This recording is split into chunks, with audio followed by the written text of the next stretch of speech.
Hey guys, this is gonna be a tier list video on the 21-14 FA class. Traditionally, I did these written article style in the early 80s, so some of the oldies might remember them.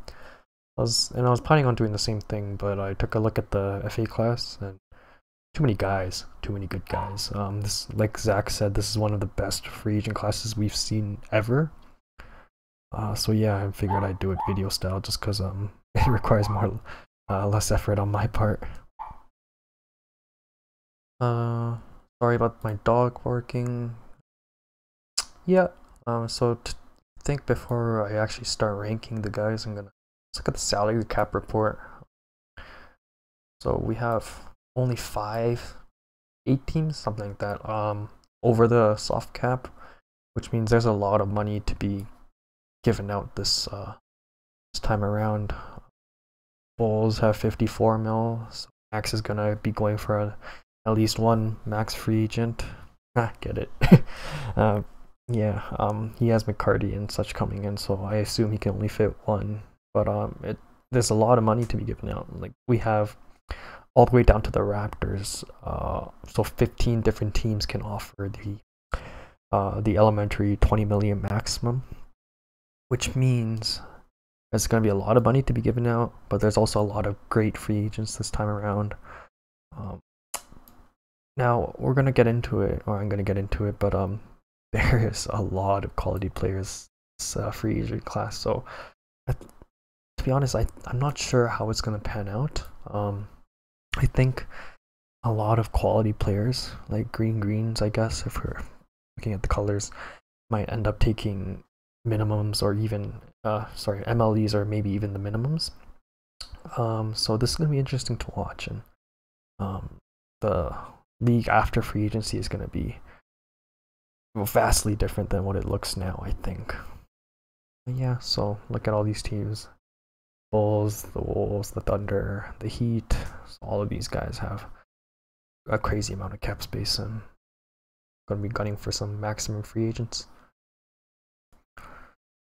So how I'm gonna be judging the free agents, I don't know. No criteria per se that I'll judge them on, but here's the tiers that I've laid out. So no question, max or sign. Those are gonna be the obvious super max and forget about it guys. I bet you want these guys. These are not like top 5, top 10 players, but you want them. Y'all pretty good starters, bench boys. People that I think belong more so on the bench or are lower tier starters, so you have to be careful with how much you give them. And then the stay the fuck away overpay territory tier, which is going to be color bait guys. Guys you really shouldn't be paying more than the MLE, for example, I guess. Or just like guys I think, especially the newer GM, should be very careful with. So let me start. Let's get started.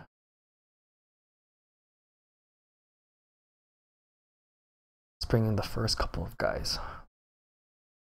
Wait. So let's start. Arturas RG Massey Jouskas. He's 31. Try to keep it. Yeah, so let's look at him. He's asking for 4 years, around 40 million. He's 31, so he's one of the FIBA guys that turned out really good. 3-and-D, can play man and trap defense. Really good guy. The only question is his age, but because he's a big like player, he should age pretty well for the next still 2 or 3 more years. As far as I know, on the forums, the trade has been agreed upon regarding a re-sign from the Spurs and then flip to the Mavericks. I hope that doesn't work out because I want him to. But yeah, guy's really good. I would solidly place him in the I'd bet tier with a predicted contract of probably 4 years with a team option starting around 20 million. I think that's fair value for him, and I wouldn't hesitate to give him that much. Go to my boy, Alfonso Nichols. Scroll down. Ugh. Come on. Alfonso Nichols, He's asking for 4 years, starting out 11.4 million. This man wasn't disappointing per se for the last couple of years, but this last season he really broke out. He averaged 18 points per game with 7.5 assists with 2.6 steals. So he is most definitely one of the best 3-and-D players in the league right now. He's 28. He's a bit short, but a really good player.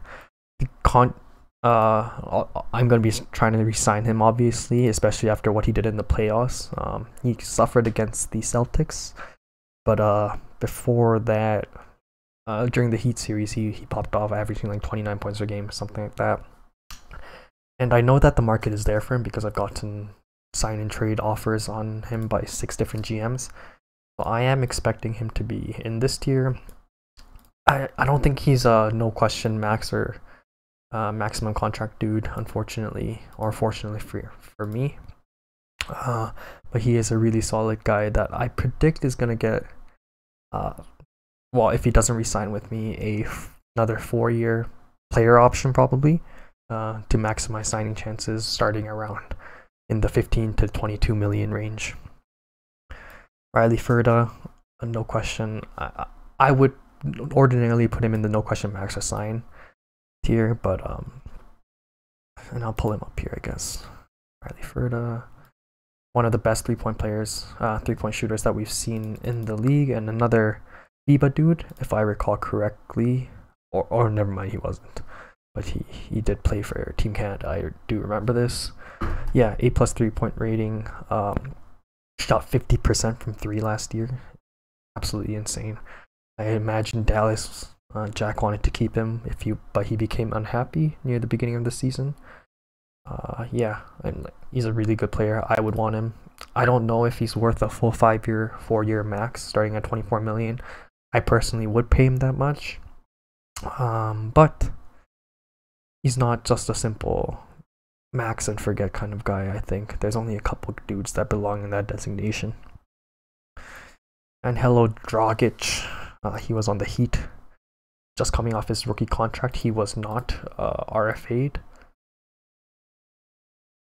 He's a good 3-point shooter, good half trap guy, and he can see passing with B handling is good enough to play point guard.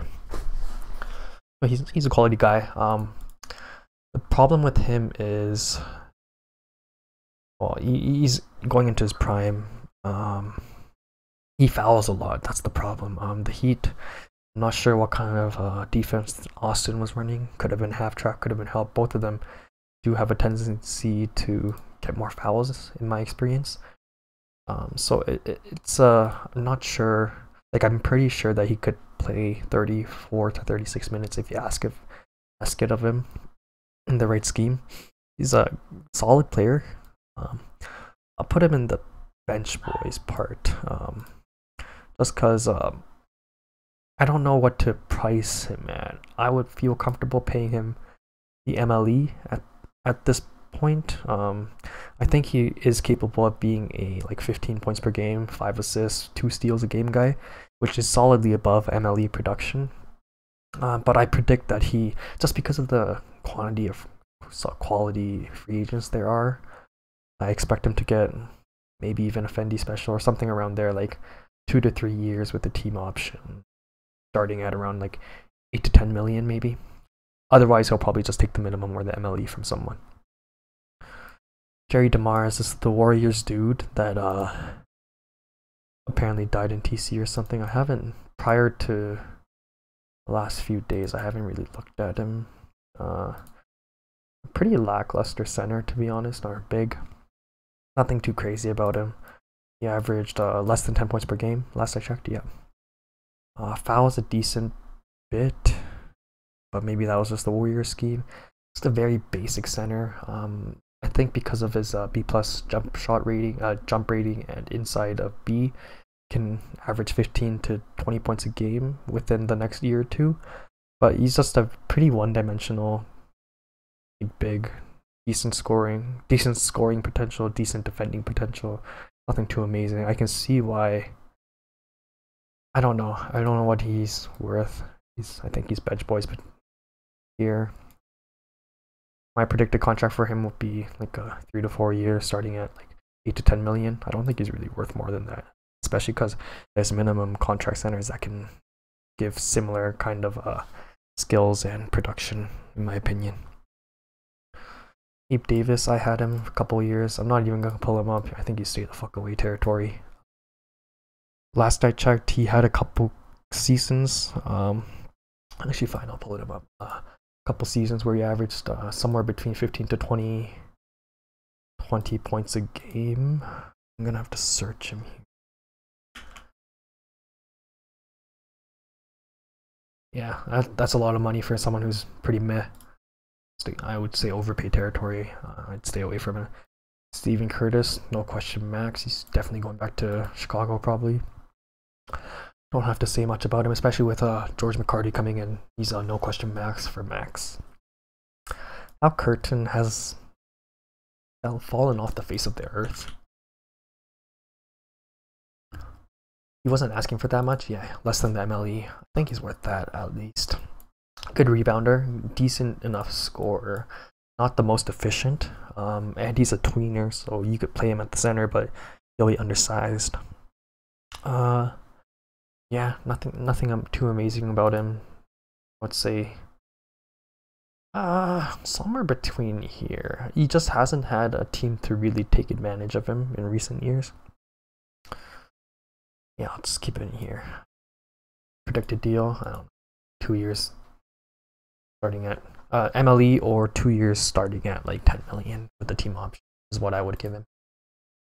Lionel Craig, one of the 2 RFAs this season. You know, he's pretty decent. Not a superstar, obviously, but pretty good, well-rounded offensive game. Yeah, a inside and a three-pointer. His defense is very suspect, but you can hide him. And given our Warriors re-sign or matching, which is pretty much guaranteed probably, he can be a quality guy that you can hide him defensively while he just racks up the points. 17.3 points a game is pretty good. Only issue is his fouling. In the right scheme, I think I can see him, especially with just his offensive skills here, I can see him averaging here, only averaging 2.6 3-point attempts a game, even though he has A- 3-point rating. So like he can easily average like 22 to 25 points per game down the line. I think he's only 23. Easily worth the RFA max, in my opinion. That's because it's hard to get a inside and outside focused talented scoring guy, especially when he's young. Nicholas Cortez, he's the renowned choker, I believe.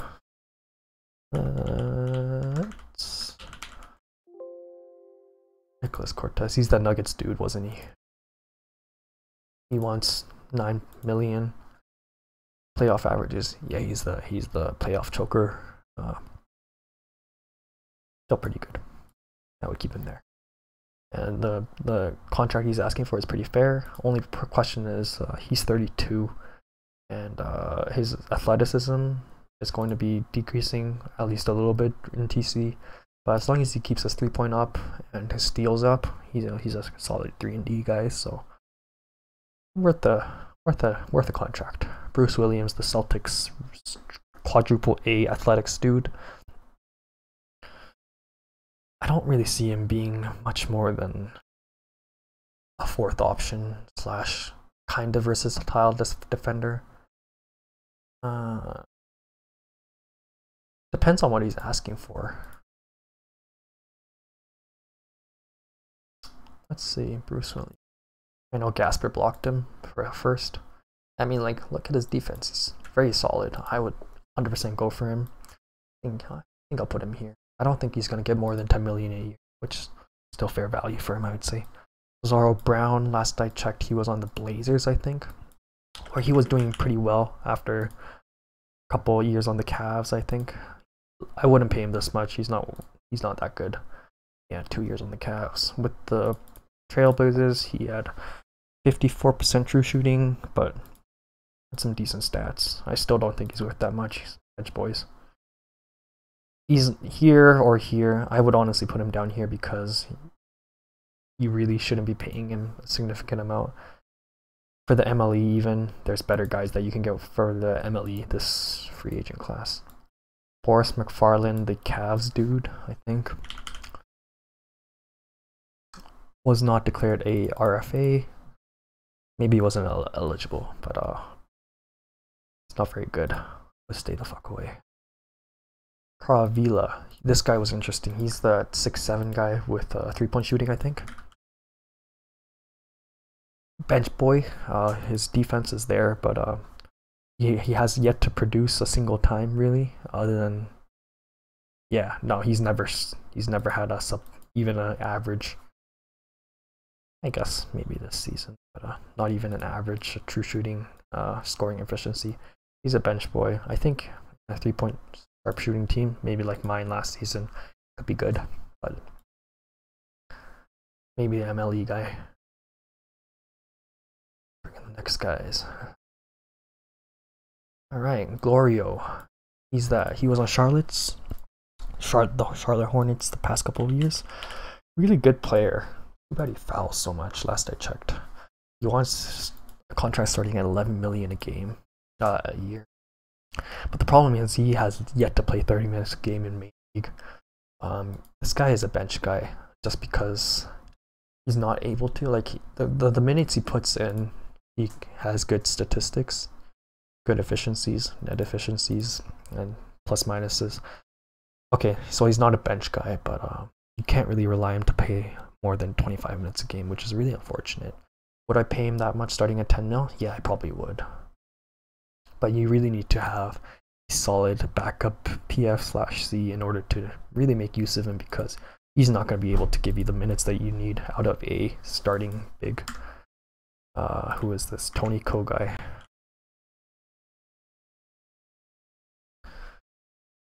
Three-point shooter, 6'4", good athletics, but doesn't really have the inside skills to take advantage of it.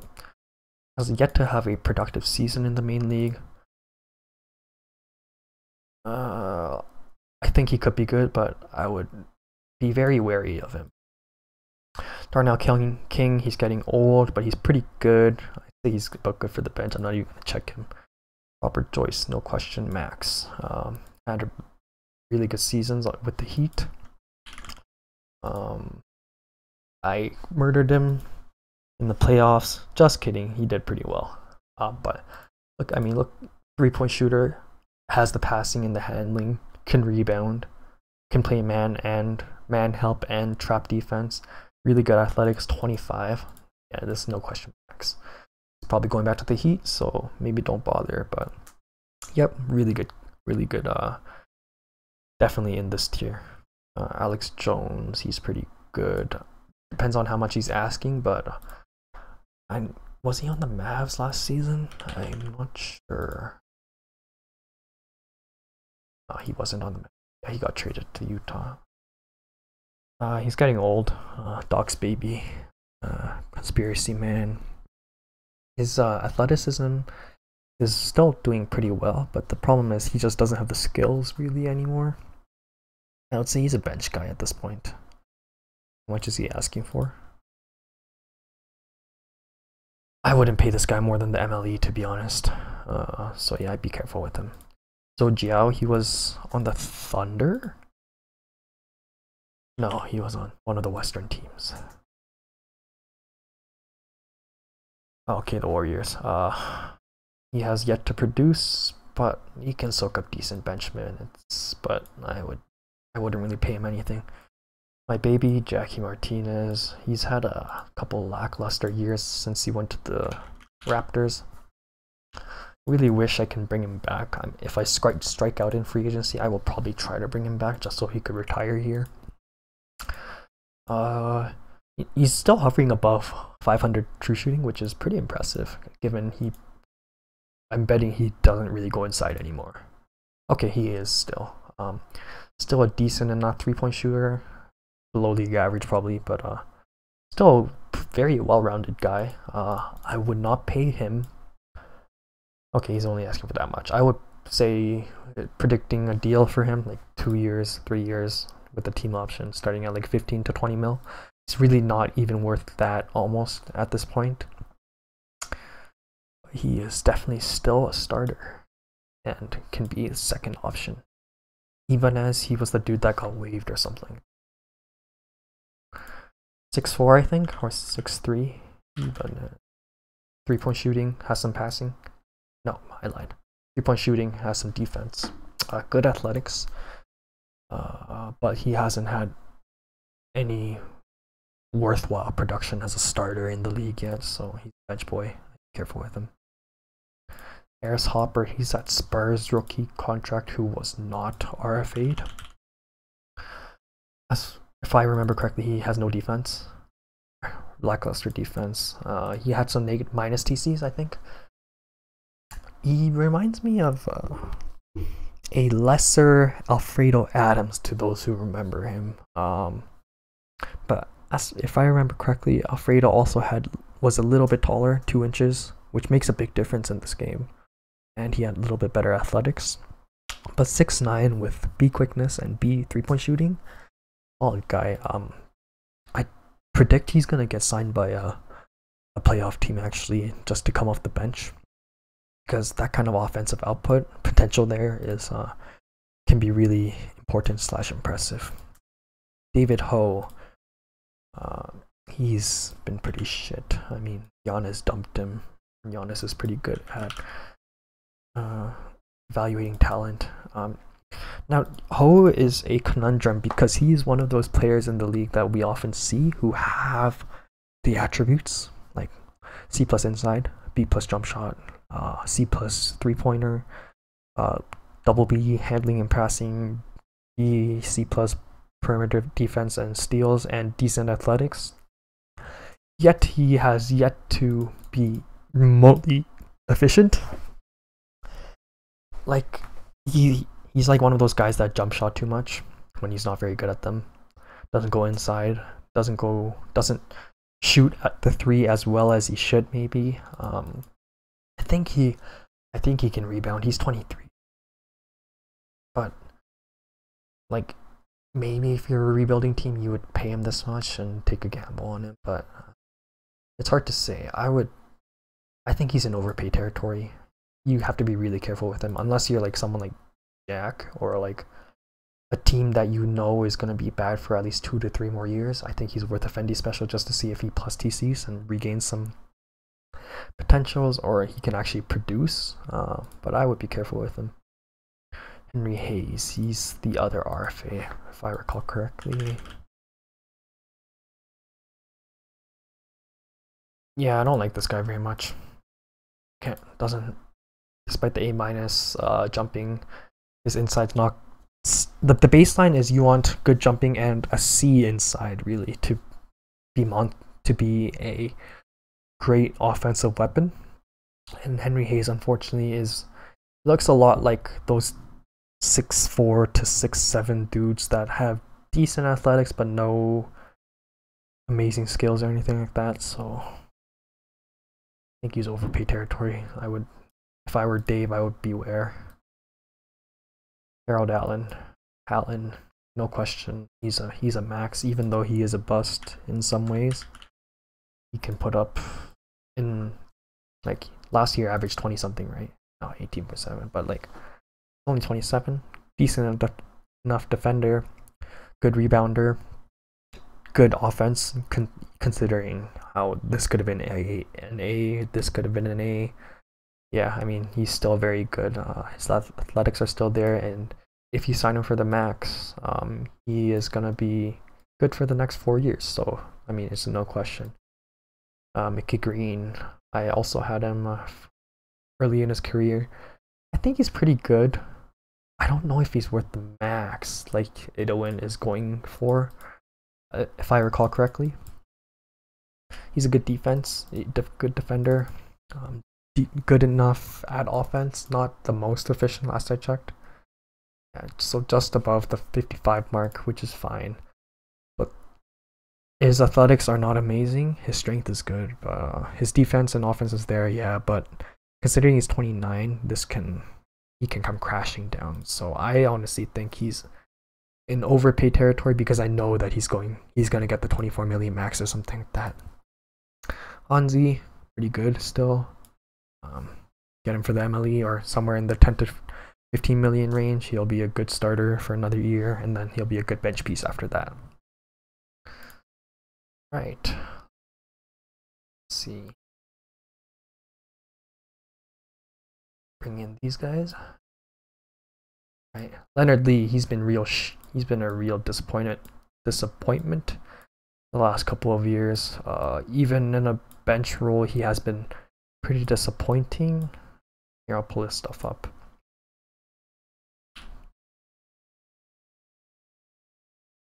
All right. Yeah, I mean, like his attributes are there. He just plays like shit, and he definitely wasn't worthy of more than, like, he should have been a good compliment to someone like Charles Dean, but he wasn't. And didn't really deserve more than the minutes he got. Pretty disappointing. Plus, he's 30 now. I would stay away from him. Give him the minimum. He's not worth more than that. Ruiz, the Zach minus TC boy. Had a good season last year, though. He averaged 12.3 points a game. Pretty good efficiency. Oh no, I'm thinking of the season before. Yeah. I mean, he's still a good 3-point shooter, all things considered. Good defender. He's not worth the max or anything near that. He's asking for that much. I would, no question, sign him for that and run away with it. That's a good deal. He's pretty good. I would love to have him. Radovan, another one of those 6'9" European defender dudes. Very similar. No, not really. Radovan. Similar to Arturas Maciejowskis, but without the offensive. But he is a year younger and similar, kind of similar defensively. He can play the center position a little bit. This salary, he's getting more than that for sure. He's gonna get something in the 10 to 20 million range, and I would easily pay that much for him. Go for it. Kirk, he's 28 point scorer. Pretty good defensively in the trap scheme or help scheme, and the help scheme. Sorry. And when you have, the reason why I'm putting him in the top tier is when you have a player that can give you almost 30 points a game, almost 11 rebounds a game, and provide good defense. And he's only 28, despite how much of a black hole he can be, perhaps. That's a franchise kind of cornerstone that you can work around. Try to put low usage guys around him, or like. And although Tim hasn't been able to put it together to put a really good season of 60 wins plus, make it to the conference finals or finals, still a really good player, and that's why I'm putting him up here. Put him low usage players or make a duo out of him. And I think he's a no question supermax in my opinion, especially because you can lock him up for the next 3-4 years of his prime. He should start declining around 31, 32. Yeah, so he's up there for me. Pandolfo, is he 40 now? Pandolfo, alright. 37, okay, but his conditioning is shot. His athleticism, he was never too reliant on it in the last like 5 years. His skills are there. Problem is, I don't know how many minutes he can actually play productively. He played 27 last year, but how well did he actually do? Plus, he was on the OKC, I guess. His skills are there, and evidently we've seen players with this terrible athleticism do really well. I'd be wary about giving him any long-term deal. So he's a bench player at this point. I think I would be hesitant to give him more than 2 years with the team option starting at like 10 million. Wilson Nichols, Willie Nichols. Actually, I can't remember which one is the one that shoots threes. The one that shoots threes is good. Yeah, it's this guy. This guy is a good 3-and-D player, in my opinion. He was on the Rockets at one point. Yeah. This guy's really good. He had a good season with Charlotte too. Wilson, yeah, Wilson. He's a bench boy. I wouldn't give him more than the minimum, to be honest, or yeah, I wouldn't give. I don't know. He's with an MLE still. The question is how much is his quickness and gonna decline here? Yeah, but he's still a bench guy. Willie Nichols is the dude that kind of had an A inside. Was on the Knicks, if I recall correctly. Yeah, this guy sucks dick. Look at him. Richard Neal. I'm gonna put him in this tier. Really good, not offensively, but really good defensively and rebounding wise. he fills a team. He's listed as a small forward, but he really should be playing one of the PF first C positions. Really good rebounder and defender, and fills a lot of holes. And he's capable of playing 40 minutes a game. So yeah, really good. He's still a starter, and he should age pretty well because he never really relied on scoring for his player profile anyways. Mac Musser, get the fuck down here. Daniel Miller, really good seasons the last few years. Sharpshooter. Pretty shitty defensively. Not really. He had C plus perimeter. Is not reliant on jumping, as if I recall correctly. He went kind of inside. Picked it up the last couple seasons actually. His 3-pointer is really good. That shouldn't really change as long as his quickness stays up. I think, what's he asking for? He is worth this much if you need this kind of player on your team. But once that quickness decreases, that 3-pointer, he's gonna have a harder time getting open and getting those good looks, in my opinion, or in my experience. So I would go for a 3-year short-term deal with a team option, something. He's still a very good player. I'm just debating whether he's in here or there. Probably put him in here. But I'd be wary. Hope he doesn't die in TC. Either way, he averages 20-ish points a game. Even if his quickness does decrease, his 3-pointer percentage should still hover around 39, which means he'll still be a 15 points per game scorer. I can make or break a team. Wyatt McCarthy. Put him. It's not terribly amazing. Wouldn't give him more than the MLE. Ronaldo Mays. He's the 7'3" big who played with the Pacers. No, the Celtics. Oh, Houston. Okay, yeah. Really good rebounder, good defender. Pretty slow. He can fill people's center holes if that's what they need. What's he asking for? Depends on that. Asking for that much? I probably wouldn't pay him. I would pay him the MLE. That's about it. Not a bench boy. He's pretty good. Manuel Mayer. This is the Suns rookie who was not RFA'd. Led the league in assists last I checked. Pretty decent defender too. Yeah, pretty good. 6'2", really fast. Amazing passer, amazing defender, especially at that speed, and the strength is lacking. But he's a lot of teams, or a lot of GMs, in my opinion, underestimate how impactful a player who is kind of a 0 on the scoring side, but really good offensively through passing and really good defensively.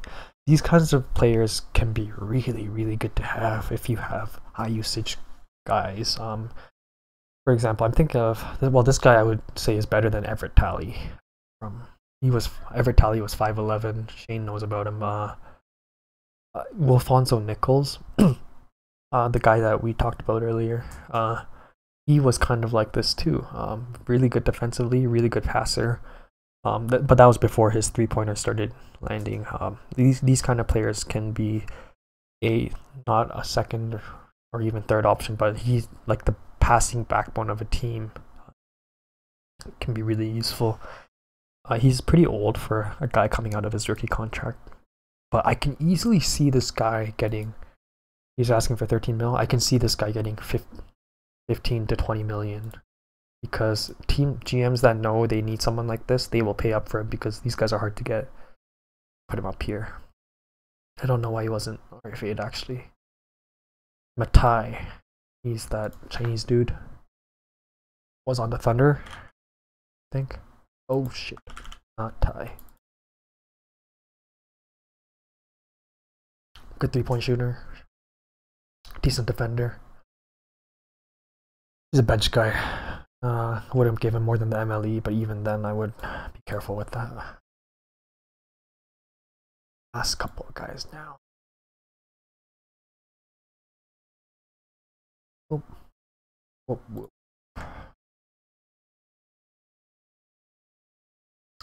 Woodward, he's been on my team for the past couple of years. Good scorer, and that's about it. And considering a lot of his offensive skills are there. Bob Woodward, Felix Woodward. His offensive skills are there. He's a good half-trap defender, and he's quick for someone who's 6'9". But as soon as his athleticism starts decreasing over the next few years, he's going to be less and less useful, especially because he's not actually that great of a defender. And he fouls a shit ton, so that might even get worse. I'll put him here. He's worth a 2-year deal with the team option, see how he fares. Ezra Williams, pretty disappointing. James Watts, Kings dude, the Sonics dude. Oh, he looks better than I thought. Alright. Good rebounder. Decent enough shooter. Good defender. Passing's kind of there too. If he hits that B passing, he can average 5 assists a game. He's a good bench guy. Somewhere between here, but probably down here. Depends on how much you sign him for. I'd give him the MLE. That's about it. I don't think he's capable. Like, considering the amount of talent that's in this free agent class, I would prefer to sign someone who's a bit younger, about as good as him, for a deal rather than him. I think Visser was 24, like that. Guard. Good half trap guy. No notable this season isn't really impressive at all. I wouldn't give him much money. Bart Smith, he's close to death, but he's still very good. He's bench quality at this point.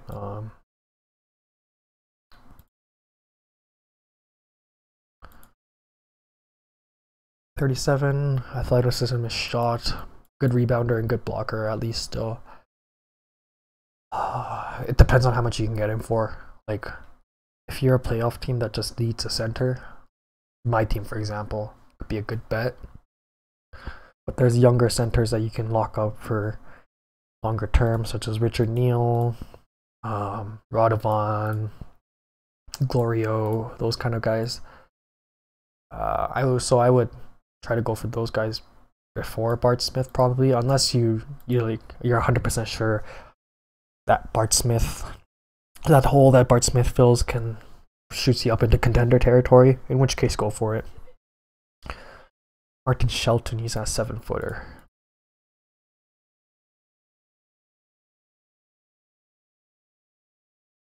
Yeah, pretty standard tall center. Pretty stamina, fouls a lot. Bobby Seashells, I really don't like this guy. Seashell. He's 100% color bait in my opinion. Yeah, not great offensively other than the passing. Mediocre scoring. Barely. Is that even league average? I don't think so. Plus once that jumping decreases even more, once that quickness decreases, this guy is going to be pretty bad. If he's asking for more than 15 million, I wouldn't even pay him this much, so I would stay away from him. Runyon, athletic 6'8", Rodman, inside scoring, decent defense, but he's 34 now. Once that decreases more, so his shooting percentages are already starting to decrease. I wouldn't pay him more than MLE. He's solidly a bench guy. But if you need guys to fill in your small forward, power forward minutes, good. Yeah, go for him. Did I get everyone? Yeah, I did. So yeah. So these are the guys that, okay, the more I think about it, Lino, I'm gonna move him down here actually. These guys, yeah. So these are the guys that I would have no question maxing. Quirk and Hallen are probably the ones that are to be debated, but I do firmly believe that teams who have the cap space should no question max them. Try to get one of these guys. I'd bet boys, these are some really solid starters, borderline all-stars. Or in the case of Manuel Mayer, oh, I guess he is 27. Yeah, just really solid guys that can be like a second or third option. These guys, third to fifth option on starters, pretty quality guys. But yeah, I don't, like, you can see just from looking at the tier list, this is a very deep free agent class, and it's like any of these guys in the first top 3 tiers, you should be happy about getting and paying for them, because these guys are winning players. Lots of guys in this tier 2 are winning players. MLE low 10 million range. These guys I would watch out for. Personally wouldn't give them more than the minimum, probably, maybe minus like Bobby Seashell or David Ho or some of the younger dudes that have potential left. But yeah, this is the tier list. Hope you guys enjoyed it. Let's see what happens, because I'm very intrigued and interested in seeing what kind of contracts a lot of these guys get. But I'm here. Bye bye.